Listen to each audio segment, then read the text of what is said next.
ఛీ, దరిద్రపు జీవితం, దరిద్రపు జీవితం. వంటలో ఉప్పు కన్నా ఇంట్లో అప్పులే ఎక్కువైపోయినాయి. అవి తీర్చాల్సిన కొడుకున్నా లేనట్టే.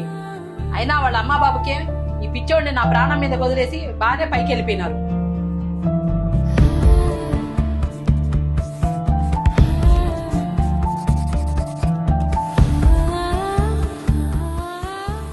ఏ అను, రెడీ అయ్యావా?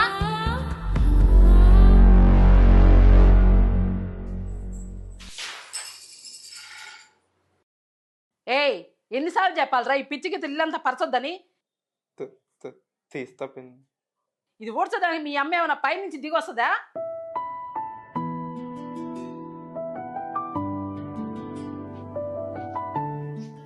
అన్నయ్య అయ్యిందా? ఇదిగో అయింది. మొన్న గీసిన దానికి వచ్చిన డబ్బులు సగం నీకు సగం నాకు. మరి నీకు?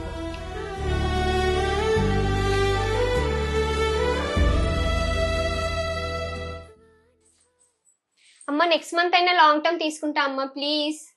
ఇప్పటికే అప్పులున్నాయి, మళ్ళీ నీ లాంగ్ టర్మ్ కోసం నేను కొత్త అప్పులు చేయలేను. ఏ పో అమ్మ, నువ్వు ఎప్పుడు ఇంత, నేను వెళ్తున్నా.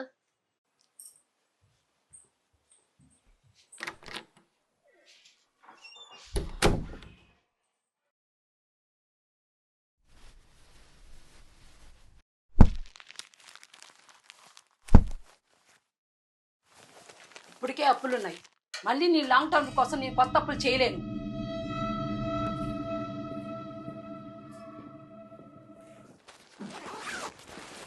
హే,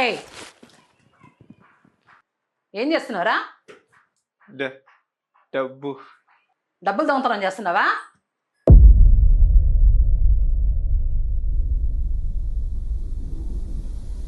నిన్ను పెంచిన పాపానికి ఇంట్లో డబ్బులే దొంగతనం చేస్తావరా? ఎదవా ఎదవన్నారు, ఎదవా ఎదవా ఎదవా ఎదవన్నారు, ఎదవా ఎదవన్నారు, ఎదవా ఎదవన్నారు, ఎదవా ఎదవన్నారు.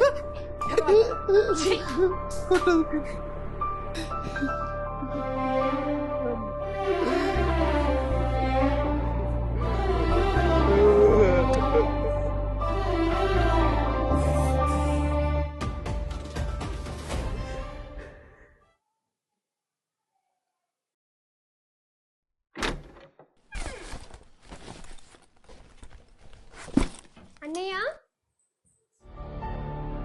అన్నయ్య ఏంటి దెబ్బలు? ఏమైంది?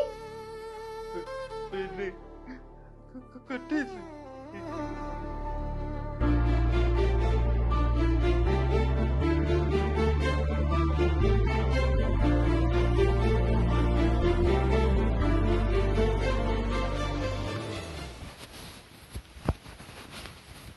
అమ్మా అన్నయ్యని ఎందుకు కొట్టావు?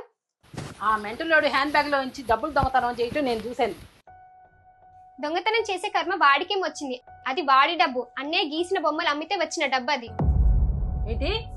హా, నువ్వు అప్పు ఉంది అని బాధపడుతున్నందుకే అన్నయ్య దాచుకున్న డబ్బు మొత్తం నీ బ్యాగ్ లో వేయాలని చూశాడు. అది చూసి నువ్వు దొంగతనం అనుకున్నావు.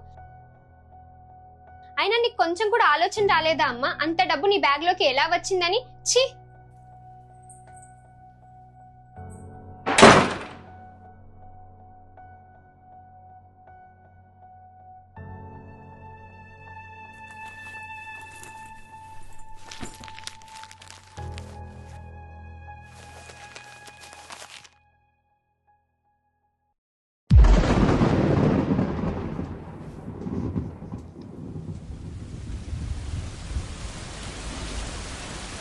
అయినా నీకు కొంచెం కూడా ఆలోచన రాలేదా అమ్మా? అంత డబ్బు నీ బ్యాగ్ లోకి ఎలా వచ్చిందని?